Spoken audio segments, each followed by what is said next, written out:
Bom, o tema da mensagem dessa manhã é Jaboque, amém? Jaboque é um ribeiro, um pequeno rio ali da região de Israel. Ele é um dos afluentes que desagam no Rio Jordão. E o significado do nome Jaboque é esvaziar-se, amém? E esse rio, esse ribeiro, ele é muito conhecido, muito famoso devido à história de Jacó. Foi ali, no ribeiro de Jaboque, onde Jacó teve o seu nome transformado, seu nome mudado de Jacó para Israel. E a história da vida dele ali foi resolvida, Jacó é um personagem bíblico que nós vamos ver, já vamos ler a história. Jacó, ele tinha uma pendência no seu passado. Ele tinha uma área a ser resolvida com o seu irmão Esaú. E foi ali, nesse ribeiro de Jaboque, nesse vale de Jaboque, que Jacó teve essa pendência resolvida. Então, esse ribeiro, esse pequeno rio Jaboque, ele representa para nós um lugar onde pendências são resolvidas. Representa para nós um lugar onde uma mudança é estabelecida e uma transformação é chegada. Amém? Então, nós vamos hoje refletir sobre a vida de Jacó e falar um pouco a respeito desse lugar de transformação, desse lugar de mudança. E Jaboque apresenta para nós, nos lembra a perspectiva do Evangelho. O Evangelho, quando ele nos encontra, ele transforma a nossa vida por inteiro. E o Evangelho é um convite para que nós possamos nos encontrar com áreas da nossa vida que porventura estavam pendentes e precisavam de uma solução. Então, Jaboque é esse lugar. O Evangelho representa exatamente essa perspectiva de um lugar de mudança e de transformação. Amém? E sabe, o Evangelho nunca vai te levar a um lugar simplesmente para fazer você ficar se lembrando das situações que você precisa resolver. O Evangelho, na verdade, quando ele nos convida a enfrentarmos as nossas dores, as nossas pendências, é para que essas dores sejam curadas, sejam restauradas e transformadas, amém? Sabe, toda ferida, para que ela possa ser curada, ela precisa ser primeiro ali tocada de alguma forma, por um medicamento ou por uma intervenção. Então, o Evangelho é esse convite a nós nos achegarmos nesse lugar chamado Jaboque. E o texto que nós lemos, ele fala para nós a respeito da vida de Jacó. No final da vida de Jacó, quando ele tinha passado esse rio Jaboque. Tudo bem? Então, nós lemos aqui exatamente o final da história, que é onde nós vamos terminar a mensagem. Quando Jacó finalmente se reconcilia com seu irmão Esaú. Então, esse texto que nós lemos foi um spoiler, tá bem? E agora nós vamos então percorrer toda a história de Jacó, para que nós cheguemos novamente nesse texto que nós acabamos de ler. Bom, a história de Jacó, esses acontecimentos, estão relatados principalmente ali de Gênesis capítulo 25 a Gênesis capítulo 33. E eu quero incentivar você depois a ler na sua casa, Gênesis 25 a Gênesis 33. Nós vamos aqui pensar alguns temas desses capítulos, mas depois você pode ler com mais detalhes em casa. São textos riquíssimos e que abençoam demais a nossa jornada. E eu quero dividir essa mensagem em 5 partes da vida de Jacó. A estação da casa de Jacó, a estação chamada Betel, a estação onde ele esteve com o seu tio Labão, a estação Jaboque, que é o tema da mensagem, e depois o encontro com Esaú. Então nós vamos ler cada uma dessas fases e vamos orar no final. Bom, a primeira parte então que nós vamos falar é a respeito da casa de Jacó. Onde ele nasceu, qual era o contexto da sua vida. E para isso nós vamos ler Gênesis 25, verso 22. Diz assim: E os filhos lutavam dentro dela. Então disse: Se assim é, por que eu sou assim? E foi-se a perguntar ao Senhor. E o Senhor lhe disse: 2 nações estão no teu ventre, e 2 povos se dividirão das tuas entranhas. Um povo será mais forte do que o outro povo, e o maior servirá ao menor. Bom, esse aqui é um texto que conta para nós a respeito da história da gestação da mãe de Jacó, Rebeca. E Rebeca era uma mulher estéril, a semelhança também de Sara, ela era estéril. E o interessante é que mesmo sendo estéril, nós vemos ali uma postura de Isaac em relação a Rebeca. A Bíblia diz que Isaac orava por Rebeca, amém? Então isso aqui é uma lição para nós, maridos, quando nós encontramos uma situação na vida das nossas esposas, que nós aparentemente não vemos soluções, o nosso papel enquanto homens da casa é interceder por essa situação, amém? E Isaac, ele orava por Rebeca a favor, né, para que ela pudesse ter ali filhos. E então, o texto nos diz que Rebeca engravida, e Rebeca fica grávida de gêmeos, amém? Então Isaac tinha uma oração fervorosa, né? Bênção dobrada. E é interessante que a Bíblia nos diz que no ventre dela, essas duas crianças já tinham um movimento diferente. Naquele tempo não tinha ultrassom, né? Mas Rebeca, como mãe, já percebia que aquelas crianças tinham uma movimentação diferente no seu ventre. E o texto nos diz que Deus libera uma palavra para Rebeca, que o maior serviria o menor. Isso, na verdade, apresenta para nós uma proposta diferente do usual da época. O usual da época era o filho mais velho ser o maior, não é isso? E o menor servir o maior. Mas aqui Deus libera uma palavra que o maior serviria o menor, ou seja, era o inverso. Amém? Então havia essa palavra liberada. Romanos 9,13 vai dizer para nós que Deus amou a Jacó e aborreceu Esaú. A gente não vai entrar nesse texto hoje, que ele é um pouco espinhoso, e teria que ter uma mensagem só para ele. Mas eu queria só pensar desse texto, que havia uma palavra que Jacó seria o maior. Amém? Graças a Deus. Havia essa palavra liberada, que Esaú, que era o mais velho, ele serviria o menor. Ok. Agora, falando um pouco a respeito das características desse lar. Gênesis 25, 25 diz assim: e saiu o primeiro, e ele era ruivo, e todo com uma veste cabeluda. Por isso chamaram o seu nome Esaú. Então Esaú era o mais velho. E depois saiu o seu irmão agarrado a sua mão ao calcanhar de Esaú. Por isso se chamou o seu nome Jacó. E era Isaque da idade de 60 anos quando os gerou. E cresceram os meninos. E Esaú foi varão perito na caça, varão do campo. Mas Jacó era varão simples, habitando em tendas. Bom, esse texto diz para nós a respeito de características dessas duas crianças. Amém? Então Esaú era o mais velho. E Esaú saiu primeiro, e a Bíblia diz para nós que ele era ruivo, que ele era cabeludo, tudo bem? E o segundo era Jacó. E a Bíblia diz para nós que Jacó, ele saiu já agarrado ao calcanhar do irmão, né? Então Jacó já mostrava ali uma obstinação desde o seu nascimento. E havia um significado para cada um desses nomes. Esaú, o significado do nome Esaú, que foi o primeiro que saiu, significa peludo, amém? Então Esaú era o Tony Ramos, tudo bem? Peludo. E o segundo, né, Jacó, o significado do nome Jacó era suplantador, ou seja, enganador, porque ele já nasceu ali agarrado, né, ao calcanhar do seu irmão, e foi dado para ele um nome que tinha relação com essa situação, que ele era um suplantador. Pastor, você acredita que os nomes têm influência na vida das crianças? Meu irmão, eu acredito. Se não fosse assim, Deus não havia trocado nomes durante a Bíblia.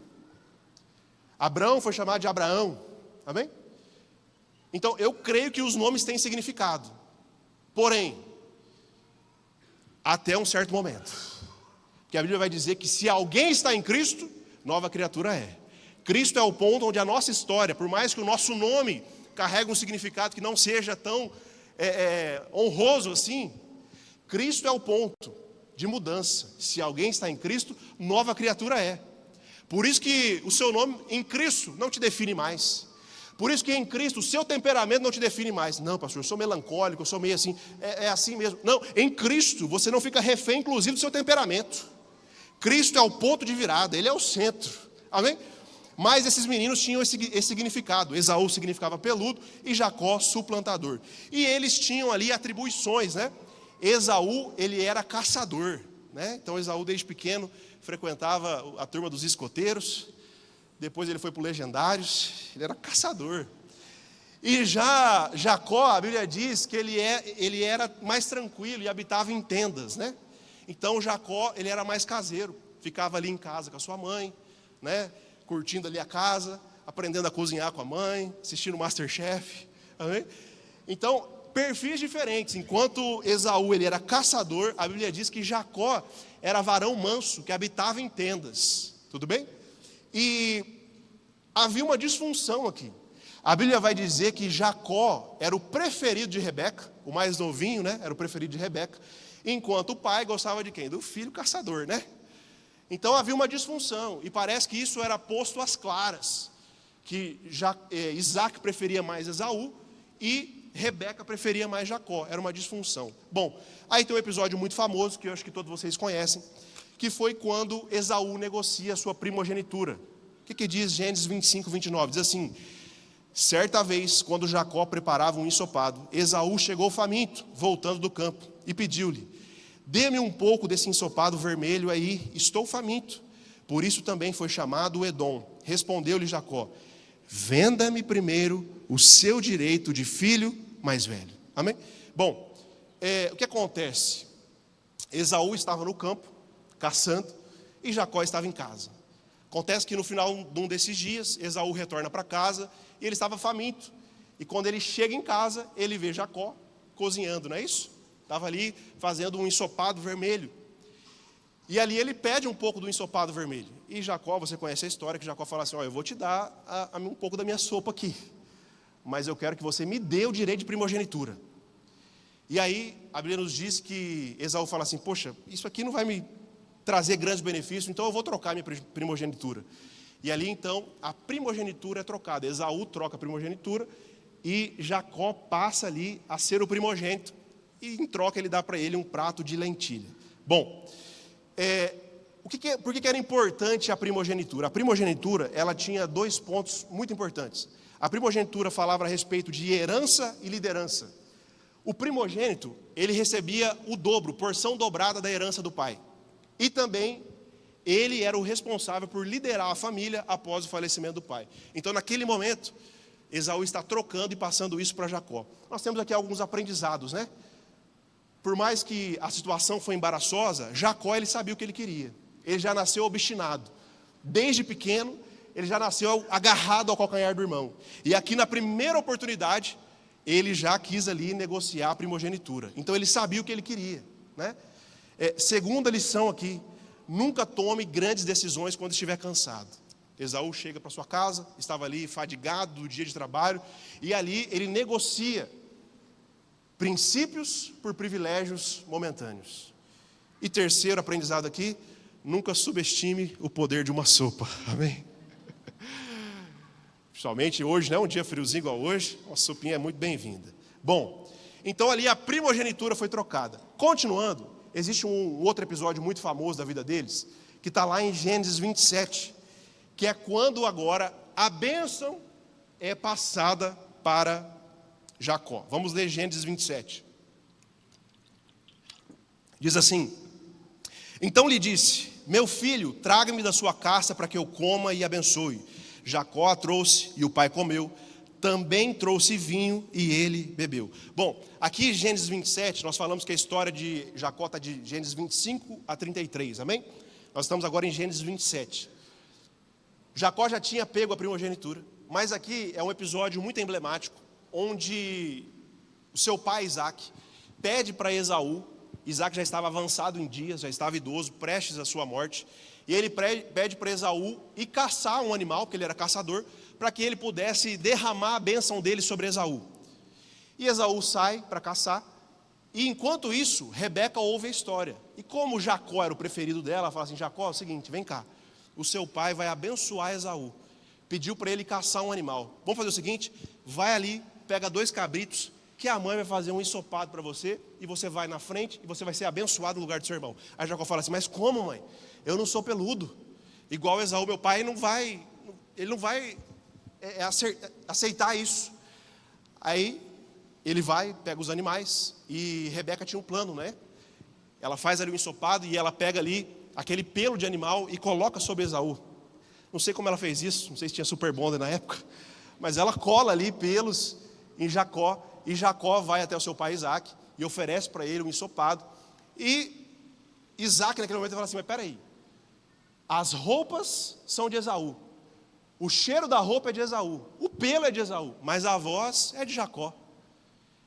Mas Isaac já estava meio cego ali. E aí Jacó diz: não, pai, aqui é Esaú mesmo, o senhor pode me abençoar. E ali a Bíblia diz que Isaac, ele come aquela porção ali e abençoa a vida de Jacó. Bom, o que acontece? Aqui é um fato muito emblemático. Você pode estar se perguntando: mas peraí, pastor, eu não entendi. Esaú já não havia negociado a primogenitura? Por que agora tem esse episódio da bênção? E o fato aqui, irmãos, é que a primogenitura, ela apontava para a herança e liderança. O filho receberia a maior parte da herança e seria o líder da casa. Mas a bênção, ela tinha um apontamento espiritual e profético. Ela tocava numa outra área. N.T. Wright vai dizer assim: Esaú trocou a primogenitura de forma impulsiva, mas a bênção era algo que não se podia simplesmente negociar.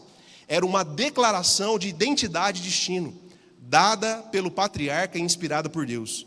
Esaú percebeu tarde demais que a bênção era mais profunda do que um simples direito de herança. Era um ato de transmissão, de propósito e favor divino. Amém? Bom, então aqui existe uma diferença entre a primogenitura e a bênção. Então, enquanto a primogenitura se referia a algo relacionado à herança e liderança, a bênção era algo espiritual e profético. Tudo bem? E o que acontece? Quando Esaú finalmente chega, ele chega para o seu pai, e aí seu pai fala assim: mas peraí, eu já abençoei você, Esaú. Ele fala: não, mas como assim? Eu cheguei agora. E ali então, Esaú cai em si que ele havia sido usurpado por Jacó. Então esse episódio é muito emblemático, porque a bênção ali, ela foi negociada. Acho que, bom, voltou.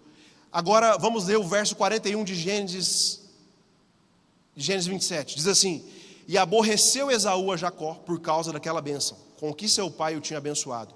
E Esaú disse no seu coração: chegar-se-ão os dias de luto do meu pai, então matarei a Jacó e meu irmão. Bom, então o que está acontecendo aqui? Esaú então, enfurecido, ele lança uma palavra, que assim que Isaac morresse, ele mataria o seu irmão Jacó. Amém? Então, essa história conta para nós como foi a situação da casa de Jacó. Qual foi o ambiente familiar da vida de Jacó. Jacó então ali, ao saber que seu irmão o queria matar, ele faz o quê? Ele foge da casa de seu pai. Ele se torna um fugitivo. Ele deixa para trás um boleto aberto. Ele deixa para trás uma pendência a ser resolvida. Essa é a história da casa de Jacó. Eu quero te perguntar, qual foi a história da sua casa? Qual foi a história da sua família? Será que existe no seu passado algo em aberto? Uma pendência a ser resolvida que você fez igual Jacó, você teve que fugir? Você não aguentou ficar naquela situação e precisou fugir? Será que existe em alguma área da sua vida alguma perspectiva que precisa ser resolvida? Talvez seja no âmbito familiar, talvez seja no âmbito emocional, talvez seja no âmbito financeiro, talvez seja no âmbito espiritual. Sabe aquele assunto que você resolve deixar guardado, que você não quer nem mais comentar sobre isso? Foi assim que aconteceu com Jacó. Ele foge da casa de seu pai. E agora então, nós vamos para a segunda estação da vida de Jacó, que é a estação Betel. Então você viu que a casa dele foi um ambiente problemático. A casa dele representa uma pendência a ser resolvida. Mas agora, Jacó foge da sua casa, e ele está indo agora para a casa de Labão, que era o seu tio. A sua mãe o direciona, Isaac também o direciona, para que ele fosse, para que ele voltasse para Padã Arã, que era as origens de Isaac e Rebeca, para que lá ele pudesse encontrar alguém para se casar. Então agora ele está no caminho entre a sua casa e a casa de Labão. E nesse meio do caminho, que na verdade era um pouco distante, a Bíblia diz que entre Canaã e Padã Arã havia mais ou menos uma distância de 900 quilômetros, como se fosse daqui a São Paulo mais ou menos. Então Jacó está fugindo e ele está agora em Betel. Então nós vamos ler o que acontece agora no meio do caminho, no meio dessa viagem. Gênesis 28:10 diz assim: Jacó partiu de Berseba e foi para Arã. Chegando a determinado lugar, parou para pernoitar, porque o sol já havia se posto. Tomando uma das pedras ali, usou-a como travesseiro e deitou-se. E teve um sonho no qual viu uma escada apoiada na terra. O seu topo alcançava os céus e os anjos de Deus subiam e desciam por ela. Ao lado dele estava o Senhor, que lhe disse: Eu sou o Senhor, o Deus do seu pai Abraão e o Deus de Isaac. Darei a você e a sua descendência a terra na qual você está deitado. Seus descendentes serão como o pó da terra e se espalharão para o oeste e para o leste, para o norte e para o sul. Todos os povos da terra serão abençoados por meio de você e da sua descendência. Estou com você e cuidarei de você. Aonde quer que vá, eu trarei de volta essa terra. Não o deixarei enquanto não fizer o que lhe prometi. Amém. Pastor, não entendi nada. Você concorda comigo que Jacó estava ali talvez diante do pior momento da sua vida? Ele havia acabado de enganar o seu irmão e seu pai. Talvez esse momento seja o momento mais conturbado, mais nebuloso da vida de Jacó. O momento talvez onde ele fez aquilo que ninguém esperava que ele fizesse. E agora ele está fugindo. E é justamente no meio dessa fuga que Deus o encontra. E talvez, fica aqui a pergunta, o que você diria se você fosse Deus? O que você diria para Jacó nesse momento? Onde ele tinha acabado de enganar seu pai, seu irmão, sua família, onde ele tinha acabado de fugir de casa. O que será que se nós estivéssemos no lugar de Deus, o que será que nós diríamos para Jacó? Será que haveria uma palavra de maldição na nossa boca? Será que haveria uma advertência? Será que haveria um julgamento sobre Jacó? Mas no pior momento da vida de Jacó, Deus o encontrou. E sabe o que Deus diz para Jacó? Nós acabamos de ler. Jacó diz assim, Deus diz assim para Jacó: ei Jacó, aonde você for, eu vou te abençoar. Aonde você pisar a planta dos seus pés, o meu favor vai estar com você. Por onde você for, a minha graça vai te alcançar. E eu vou fazer você retornar para essa terra de onde você está fugindo. E o seu nome será grande na terra. E aquilo que eu prometi para Abraão, que era o seu avô, eu vou fazer se cumprir na sua vida. Aí eu te pergunto, qual é o nexo dessa conversa de Deus com Jacó?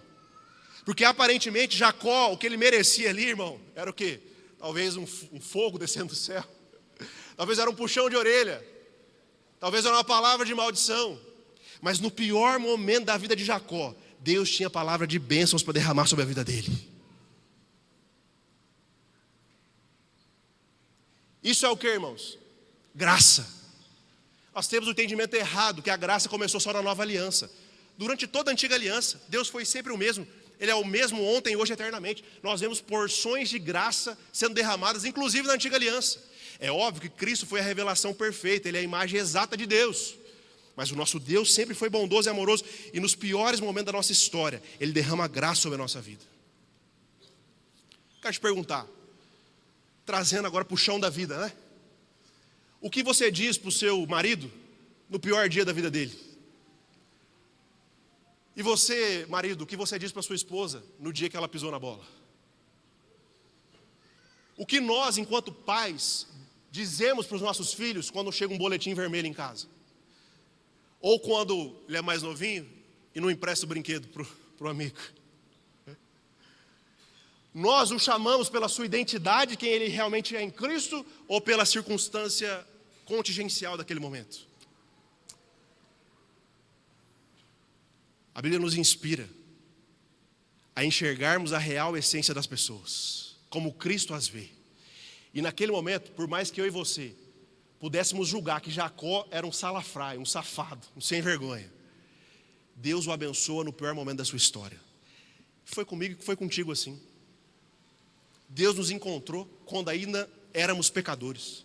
Nós não o amamos primeiro, nós o amamos porque Ele primeiramente nos amou. A gente não merecia nada. Existe um pouco de Jacó em você. Existe um pouco de Jacó na sua história. E Deus nos amou quando a gente menos merecia. E esse amor precisa pousar nas nossas relações. Tem um exemplo que eu conto. Paola sempre me falou assim, né? Sempre dizia para mim: Renato, não mexe no celular enquanto está dirigindo. Algum homem já ouviu isso? É raro, mas acontece muito, né? Eu falava: mas eu sei dirigir e olhar no celular ao mesmo tempo. Eu sei. Renato, não faça isso. E ela dizendo isso, né?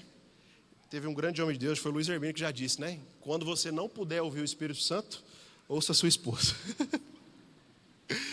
Num belo dia, lá na Mato Jacinto, a gente saiu de um culto de manhã, era um culto com o Luca Martini. A gente saiu, a gente foi almoçar, almoçamos, e eu estava na Eduardo Elias Aran, uma rua bem tranquila, né?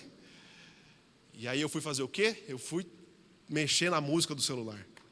Que eu mexi na música, eu levantei os meus olhos, vi um carro vindo na minha direita, assim. Eu falei, e a Paola estava do lado, eu falei, meu Deus, vai pegar a Paola. Sabe aquele milésimo de segundo? Aí eu consegui acelerar um pouco mais e pegou, graças a Deus, pegou atrás do carro assim. Mas enfim, bateu o carro teve que chamar guincho, foi um rolo. Aí desci do carro, eu falei, agora eu vou escutar tudo que eu deveria escutar. Meu Deus do céu, me dê graça, Senhor, que agora eu vou ouvir. A vida inteira ela falando para eu não mexer no celular, e eu mexi e bati o carro. Aí sabe o que aconteceu? Quando eu desci do carro, ela veio e me deu um abraço. Ela falou assim, pode ficar tranquilo, que eu vou cuidar de tudo. Ela é corretora de seguros, tem formação. Ela ligou para o guincho, ligou para a seguradora, fez tudo e tal. Eu fiquei, mas cadê a bronca? Não é agora? Cadê a bronca? Naquele dia, eu entendi o que é a graça de Deus pousar nas nossas relações. A gente tem tentado fazer da nossa casa um ambiente de graça. Não estou falando aqui que você não deve dizer as verdades que precisam ser ditas e não deve corrigir as pessoas. Mas talvez você precisa ter um pouco mais de discernimento, de tentar ficar batendo, sabe? Falando sempre as mesmas coisas, e aquilo não muda a situação. Mas talvez um ambiente de graça pode ser um ambiente de transformação na sua vida. Foi assim com Jacó. Jacó, no seu pior momento, ele recebeu um abraço de graça de Deus. E agora então, ele estava em Betel, no meio do caminho, e ele vai então até a casa de Labão. Passa aí, meu filho. Volta. E agora ele vai até a casa de Labão. E vamos ler agora Gênesis 29, verso 20. Tá bom? Gênesis 29, 20, que diz assim. E agora ele chega na casa de Labão, né? Então Jacó trabalhou 7 anos por Raquel, mas lhe pareceram poucos dias, pelo tanto que a amava. Amém? Então agora Jacó chega na casa do seu tio Labão. E a Bíblia diz que quando ele está chegando ali em Padã Arã, ele vai até o poço e ele vê uma moça que era muito vistosa. E ela era filha do seu tio Labão, e ele vai até a casa de Labão. Eles têm ali um momento de comunhão. E ali foi acertado que Jacó trabalharia para Labão agora. E o salário era o quê? 7 anos de trabalho, para que ele pudesse então se casar com Raquel, a filha de Labão. E olha que lindo, né? Jacó trabalhou 7 anos por Raquel, mas lhe pareceram poucos dias, pelo tanto que a amava. Olha que coisa linda. Trabalhou 7 anos, mas lhe pareceram poucos dias, pelo tanto que a amava, né? Então Jacó estava ali, 7 anos trabalhando, fazendo parte do eu escolhi esperar, até que ele pudesse se casar com Raquel. O que acontece? Quando chega o dia do casamento, 7 dias se passaram. Você conhece a história. Que eles vão para a noite de núpcias. Jacó se deita então com aquela mulher ali.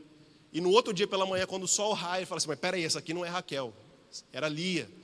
E ele então vai questionar com Labão. E Labão fala assim, olha, aqui na nossa região é assim, primeiro as mais velhas se casam, depois as mais novas. E ali então ele faz um acordo, por mais 7 anos de trabalho, para ele ter finalmente Raquel. Amém? Então ele trabalha 7 anos, é enganado. Lia agora é sua esposa. E agora então ele vai ter que trabalhar mais 7 anos para ter Raquel. Na verdade, ele já recebeu Raquel nesse 7º ano. E só trabalhou mais 7 para que pudesse pagar aí esse dote. Tudo bem? Então Jacó agora aqui está provando daquilo que ele fazia com seu pai e com seu irmão. Ele foi enganado. E agora ele começa a provar daquilo que ele tanto fez durante a sua vida. Jacó mostra para nós aqui uma capacidade de adaptação. Ele foi enganado. Mas ele falou assim, não tem problema. Eu amo tanto essa mulher que eu vou trabalhar mais 7 anos por ela. Ou seja, era uma capacidade de adaptação. Quando aquilo não saiu conforme ele esperava, ele bolou um outro plano. E aí então nós temos, durante o capítulo de número 29 e um pouco do 30, o nascimento dos 12 filhos, dos 11 filhos ali de Jacó. Tudo bem?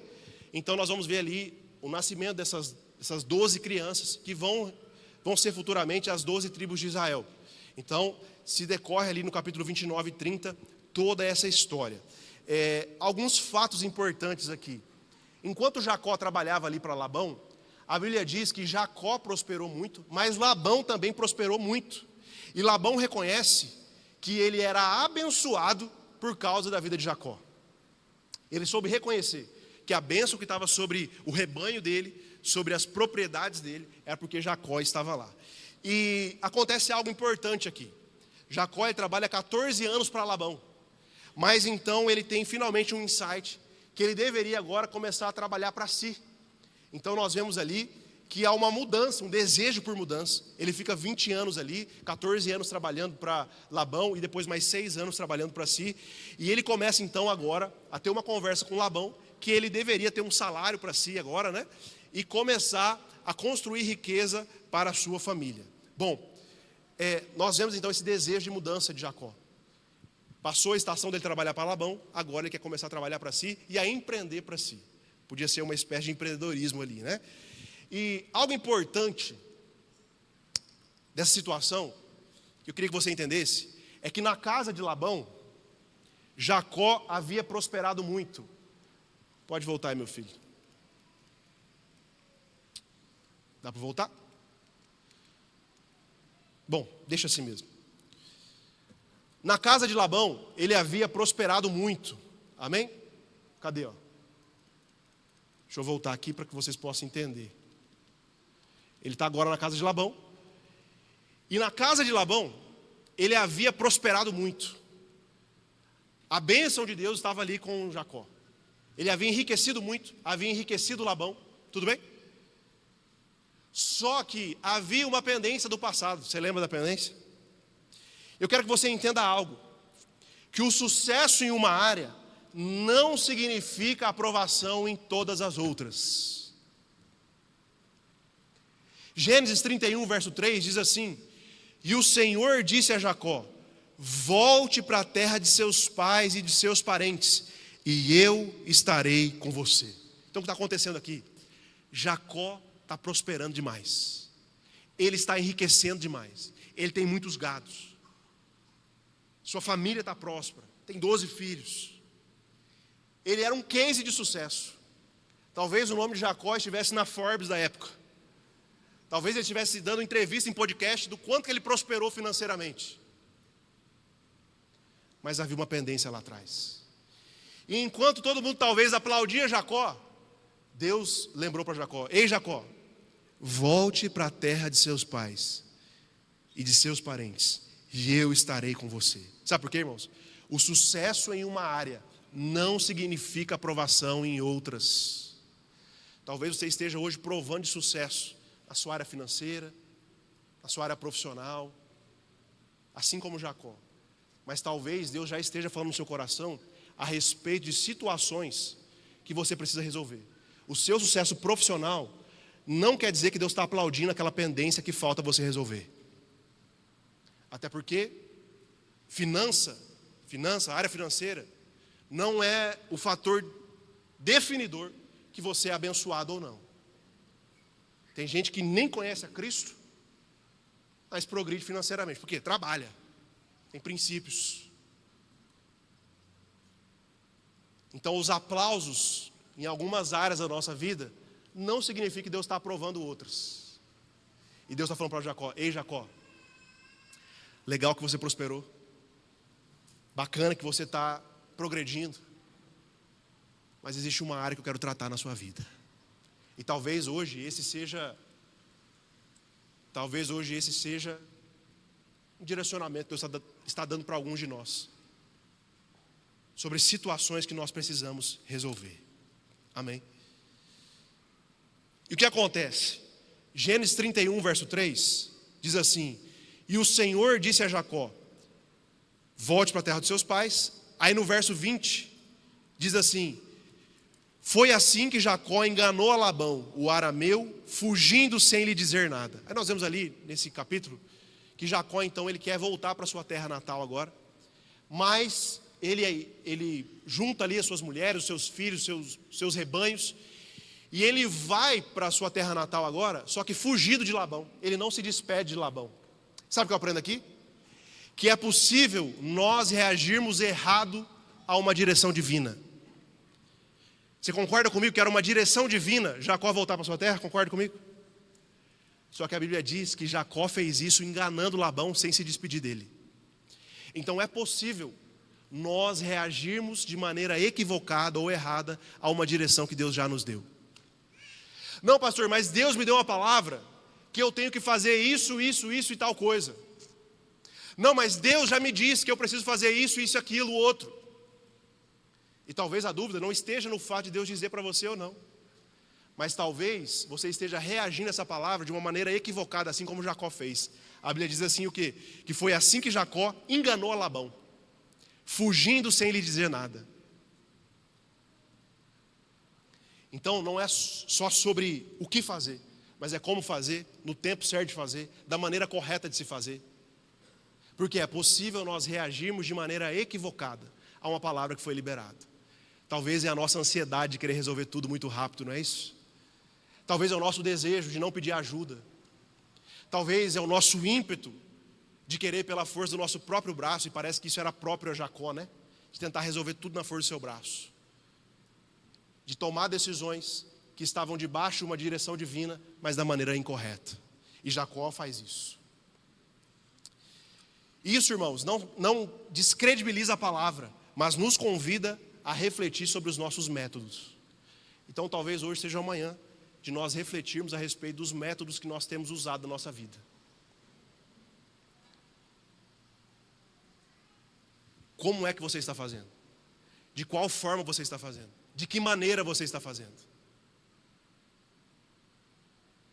Então, isso aponta para nós um desejo de Deus de nos querer ver por completo. Porque Jacó ele já tinha sucesso acumulado, mas não era um sucesso pleno porque haviam pendências ainda. Isso aponta para nós a respeito da santificação progressiva. A Bíblia vai dizer para nós que aquele que começou a boa obra, ele é fiel para terminá-la. Então não desista daquilo que Deus já disse sobre você. Ele derramou graça sobre você, Ele derramou favor sobre você, para que você vá, e vá resolvendo pendências no decorrer da vida. Porque às vezes, nós queremos que a obra seja instantânea, não é isso? Mas Jacó é um grande exemplo para nós, de alguém que tinha uma palavra. Desde o seu ventre já havia uma palavra que Esaú serviria, que ele seria grande na terra. Mas nós vemos que Jacó, e é lindo que a Bíblia não esconde de nós as nossas humanidades, né? A Bíblia não esconde a humanidade de Jacó. E Jacó vai ali sendo aperfeiçoado no decorrer do caminho. E agora então, nós vamos finalmente chegar na estação onde ele vai para Jaboque. Tudo bem? E eu quero ler com você agora Gênesis capítulo 32, verso de número 24.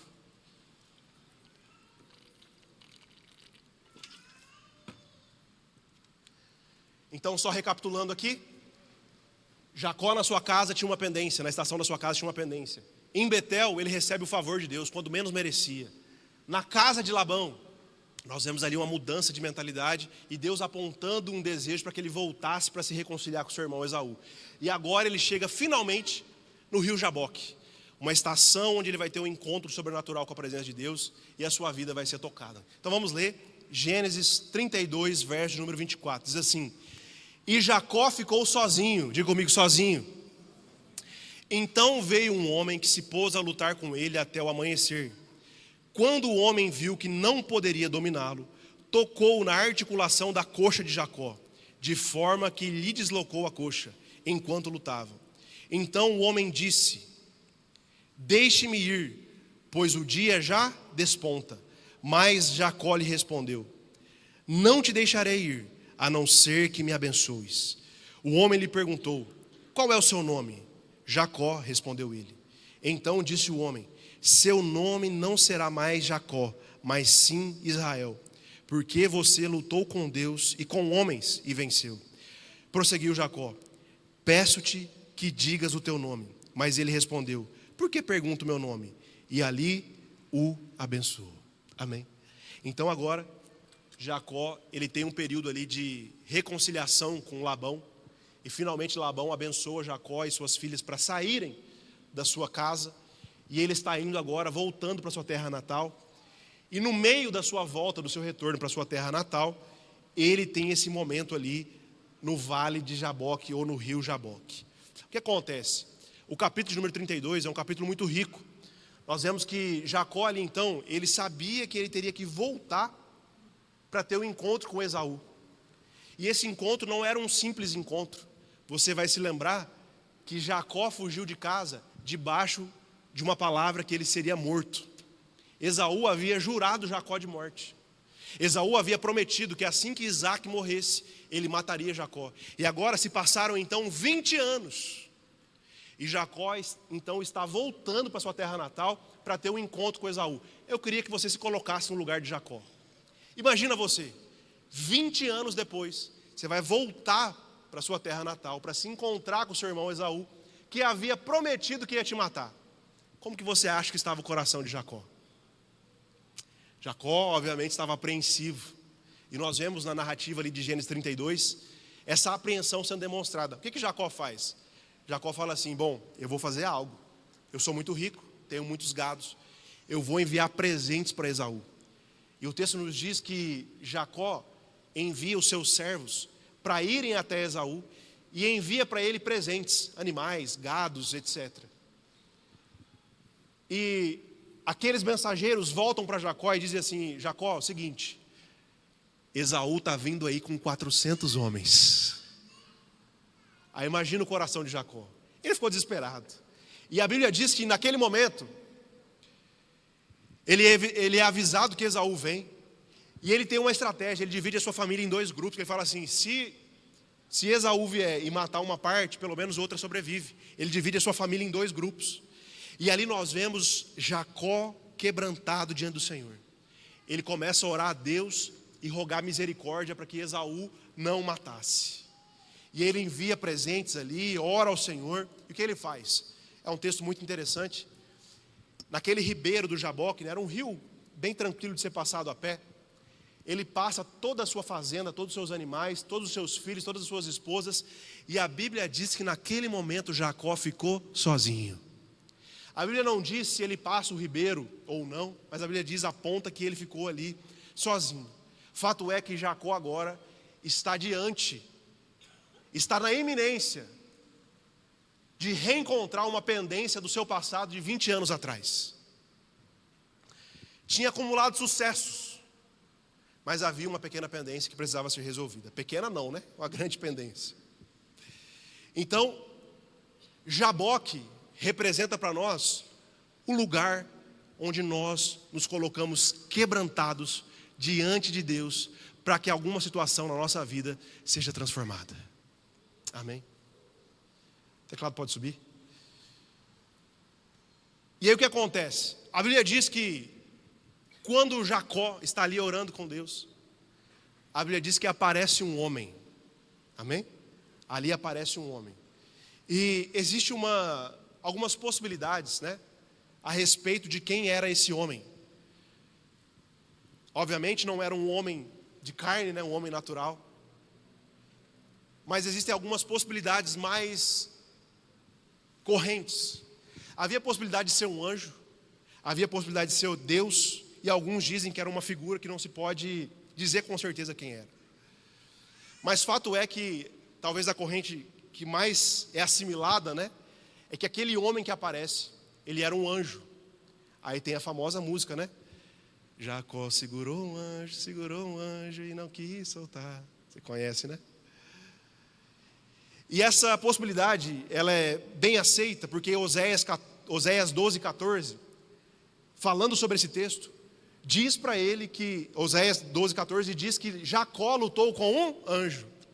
Matthew Henry vai apontar que talvez realmente seja um anjo. Mas existe a possibilidade de ser ali esse homem, o próprio Deus.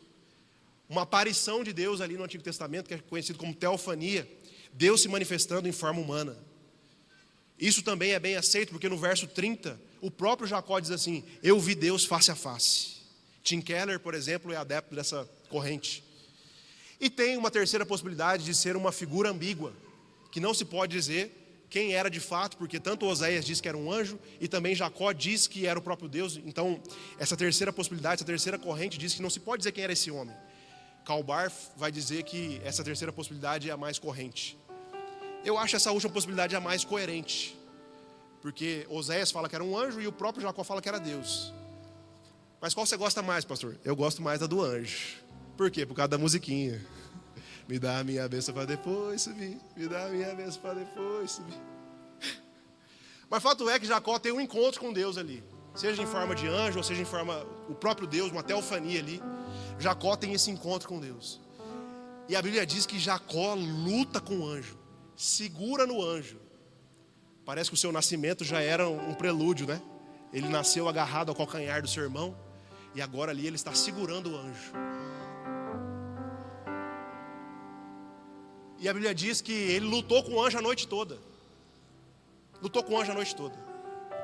E ele diz assim: eu não vou te soltar enquanto você não me abençoar. Não vou te soltar enquanto você não me abençoar. E aqui a gente pode conversar um pouco a respeito de que bênção era essa. Alguns escritores vão dizer que essa bênção era o encontro dele com Deus. Que Jacó até então não tinha tido realmente um encontro com Deus. Embora eu respeite esse pensamento, mas quando nós olhamos para Betel, lá em Betel, lembra que Deus já havia abençoado Jacó? Falou: eu vou te prosperar, Jacó, onde você for eu vou te abençoar.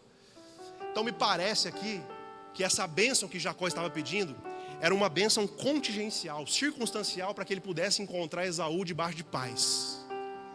Então existem essas diferentes perspectivas, mas eu respeito todas, mas eu creio que essa segunda me parece muito mais um desejo de Jacó dele ser abençoado naquele encontro com Esaú. E o texto diz que eles passam a noite toda lutando ali, e ao amanhecer aquele homem vai embora, e Jacó então teve ali o seu encontro com Deus. E num desses momentos, no meio dessa luta, o anjo faz uma pergunta assim: ei Jacó não, qual é o seu nome?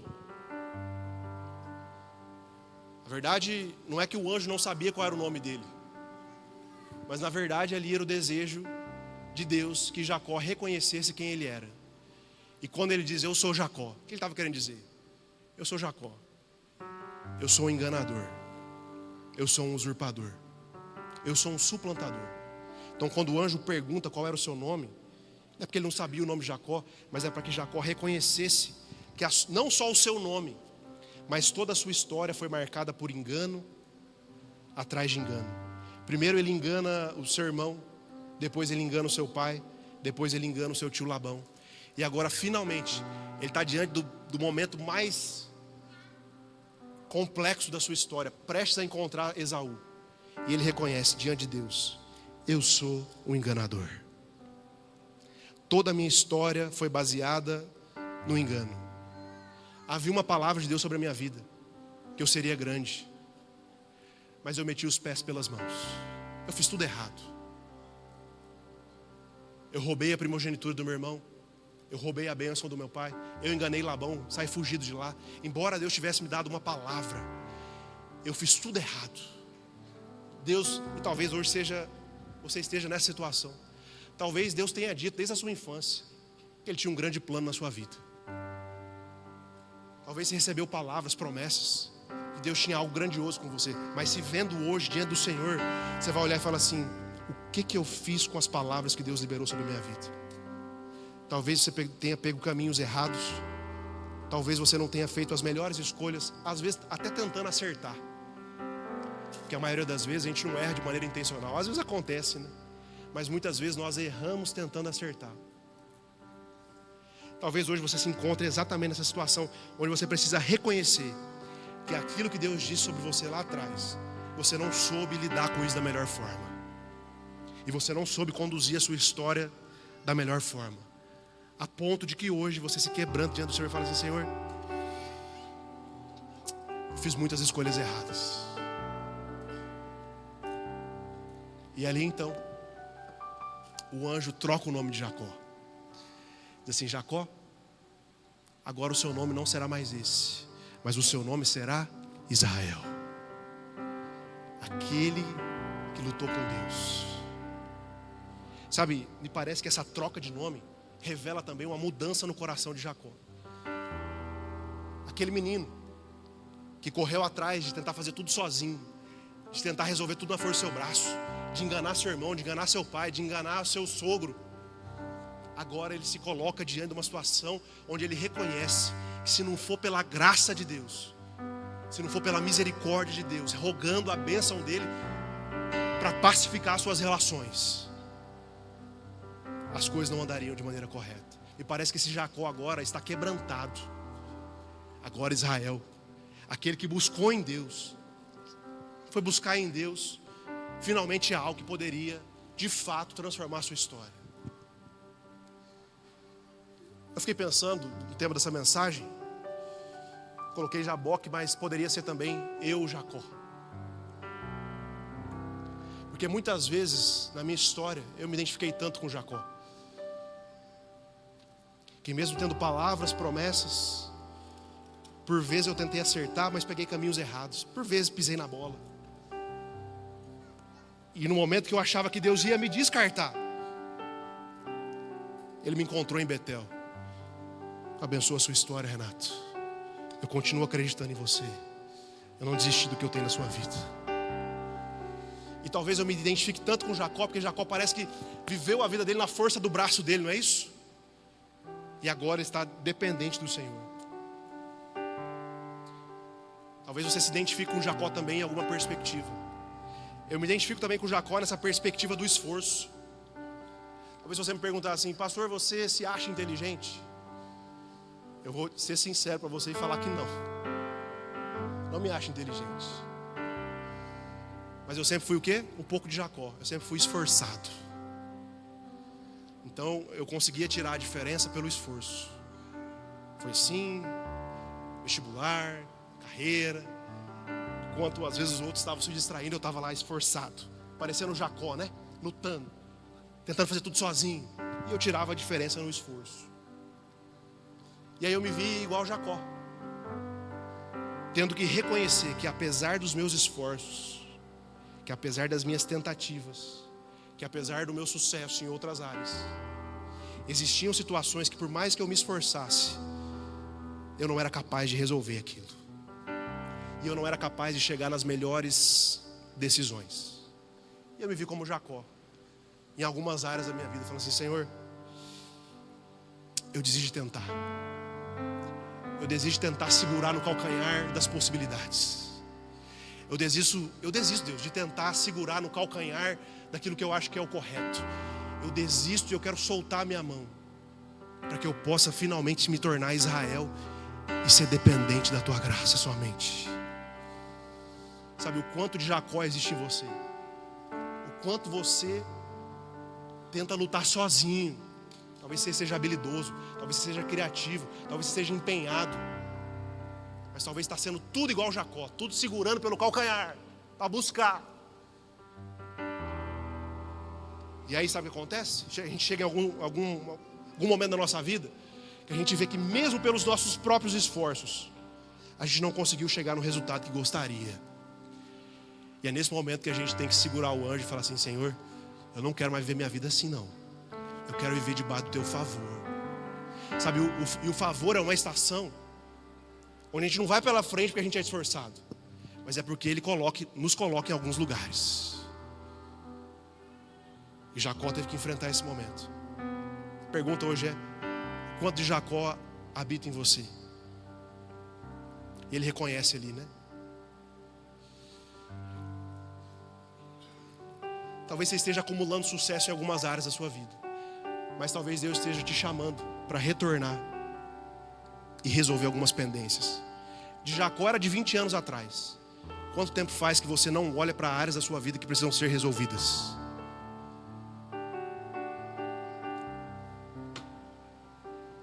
Sabe, e eu creio que o Evangelho é esse caminho onde Deus vai nos puxando, onde Deus vai nos conscientizando que a gente tem área que precisa resolver. Há um tempo atrás eu percebi que eu era muito ofendido. Eu me ofendia por qualquer coisa. Eu sou meio melancólico, né? E eu me ofendia. Não me chamava para um negócio, eu me ofendia. Ah, não fazia tal coisa, eu me ofendia. Eu falei, aí Deus falou assim: ô Jacó, volta lá e resolve essa pendência aí, com esse Esaú emocional seu.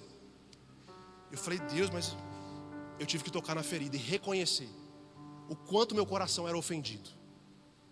Aí fui fazer o quê? Fui buscar ajuda. Pedi ajuda do pastor Henrique. Comecei a ler livros. Comecei a ser ministrado. E hoje, esse Esaú não tem mais um poder sobre a minha vida. Mas sabe o que é o engraçado? Quando eu terminei de resolver essa área, e eu contei numa pregação aqui chamada Piracema, tem no YouTube. Eu falei no final dessa mensagem, eu falei, Deus já está me mostrando uma nova área que eu preciso resolver na minha vida. E há pouco tempo atrás, 2, 3 meses atrás, eu resolvi. Não vou contar hoje, que daria uma outra mensagem, mas uma hora eu conto para vocês. Mas me parece que o Evangelho é esse convite a gente nunca se sentir pronto, mas a gente sempre se sentir vulnerável diante de Deus, para voltarmos em áreas, em pendências que precisam ser resolvidas. E sabe o que é o mais engraçado? É que Deus não espera a gente estar 100% pronto. Jacó foi encontrado no pior momento. Deus falou assim: eu te abençoo, meu filho, eu te credencio, vai, prospera. Aí no meio do caminho de prosperidade, Deus vai te mostrando: tá bom, já te abençoei, mas tem um Esaú para você encontrar aqui. E aí então finalmente ele encontra com Esaú. Vamos ler? Agora chegamos na estação Esaú, que foi o primeiro versículo que a gente leu. Diz assim: quando Jacó olhou e viu que Esaú estava se aproximando com 400 homens, dividiu as crianças entre Lia, Raquel e as suas 2 servas. Colocou as servas e os seus filhos à frente, Lia e seus filhos depois, e Raquel com José por último. Ele mesmo passou à frente, e ao aproximar-se do seu irmão, curvou-se até o chão 7 vezes. Mas Esaú correu ao encontro de Jacó e abraçou-se ao seu pescoço e o beijou, e eles choraram. Talvez esse seja um dos capítulos mais lindos da Bíblia. Quando Deus nos aponta uma direção, tem uma frase que diz, né, quando Deus aponta, Ele paga a conta. Já havia um ambiente preparado para a reconciliação. E quando então Jacó retorna frente a frente com Esaú 20 anos depois, já havia uma atmosfera de reconciliação. E Esaú, ao ver o seu irmão, ele havia prometido de matar o seu irmão, mas ele corre aos braços dele e eles choram ali. E o capítulo é lindo, você pode ler em casa depois. E ele pergunta: de quem são essas crianças? São os seus sobrinhos, que esses 20 anos nos separaram. E ali uma reconciliação foi celebrada. Porque em Jaboque, Jacó reconheceu que ele precisava da graça de Deus para ter esse encontro. Ele reconheceu que ele não podia ir para esse encontro agarrado em nenhum calcanhar, que a força dele não era suficiente para fazer esse encontro, fazer próspero esse encontro, se não fosse debaixo do favor de Deus. E talvez hoje seja exatamente isso que você precisa fazer. Talvez esse culto nessa manhã seja o seu Jaboque. A banda pode subir. Talvez o culto dessa manhã seja o seu Jaboque, onde você precisa reconhecer que você precisa voltar em alguns lugares. Isso aqui não é cura interior, isso aqui é estar alinhado ao propósito de Deus. Você precisa reconhecer que você só vai ter sucesso nesse encontro se você deixar de agarrar calcanhares e falar assim: Senhor, se o Senhor não for comigo nessa situação, eu não vou. A pergunta é: qual é os jaboques que você precisa voltar nessa manhã? Eu quero te dizer algumas coisas para a gente finalizar. Deus pode mudar a sua história, por mais dolorida que ela seja. Deus pode trocar o seu nome. E você pode aprender a descansar no Senhor, assim como Jacó teve que aprender a descansar. A pergunta é: qual é o jaboque que você precisa visitar hoje? Talvez seja uma pendência relacional que ficou lá atrás. Tem uma mágoa aberta, uma ferida aberta. Talvez seu jaboque hoje seja, sabe o quê?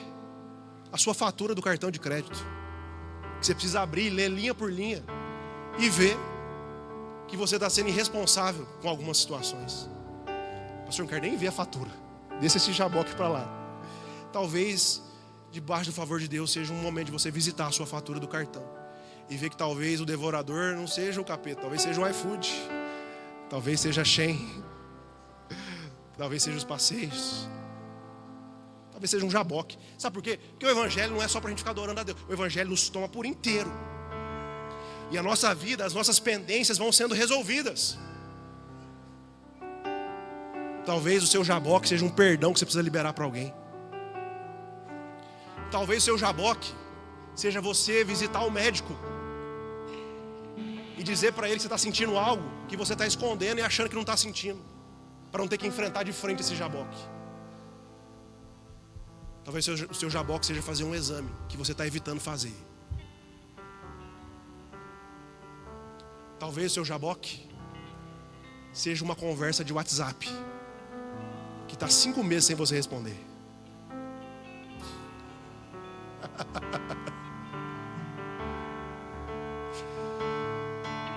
Eu creio que Deus está nos convidando essa manhã para que nós possamos ter conversas difíceis. Talvez o jaboque que você precisa visitar nessa manhã seja um curso que você comprou, pagou caro, parcelou, não assistiu nenhuma aula. Misericórdia. E talvez lá seja o jaboque que você precisa passar para encontrar um Esaú do outro lado. Quais são as conversas difíceis que você precisa ter? Deus está nos convidando essa manhã para entrarmos em jaboque. E eu creio que também para alguns aqui nessa manhã, talvez Deus esteja te inspirando a ter o coração de Esaú. Talvez você não foi o errado da história, porque o errado da história foi quem? Jacó ou Esaú? Jacó. Embora Esaú tenha negociado a primogenitura, quem usurpou, quem foi o defraudador foi Jacó. E Esaú estava ali para quê? Para abraçá-lo e para perdoá-lo. Talvez você precise ser o Esaú da história e liberar perdão para algumas áreas da sua vida.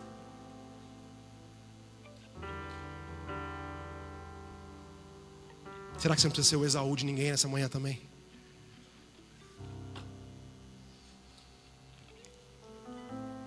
Essa semana, Deus me deu a oportunidade de ser Esaú numa situação onde eu não estava errado, onde eu não tinha culpa no cartório. A pessoa se permitiu se tornar Jacó. E houve reconciliação, houve liberação. Eu não ia contar a história, mas vou contar. Tinha uma pessoa que estava, situação que aconteceu, a pessoa estava em dívida conosco, financeira. Uma dívida significativa. E Deus falou no meu coração: seja Esaú na vida dela. E aí eu queria fazer isso, mas eu falei, eu preciso conversar com Paola, porque, parênteses aqui, né? Situações financeiras da casa se resolvem na casa primeiro, amém? Nunca tomo decisões sozinho. E eu fui tocar no assunto com Paola. Paola falou assim: meu bem, esquece disso. Vamos liberá-los. Não é daqui da igreja não, meu irmão, é outra situação. Eu fui para essa pessoa e falei: olha, Deus falou no meu coração que você não precisa tocar mais nesse assunto com a gente. Você está liberado, a gente libera vocês para prosperarem. A pessoa também não tinha culpa, mas aconteceu uma situação. A gente libera vocês para prosperarem, para avançarem. E que essa situação, eu creio que não vai ser um definidor da história de vocês, nem da jornada de vocês. Talvez você precisa ser Esaú na vida de alguém nessa manhã. Fica se agarrando a minúcias, sabe? Coisas pequenas. Deus está nos convidando para entrar em jaboque.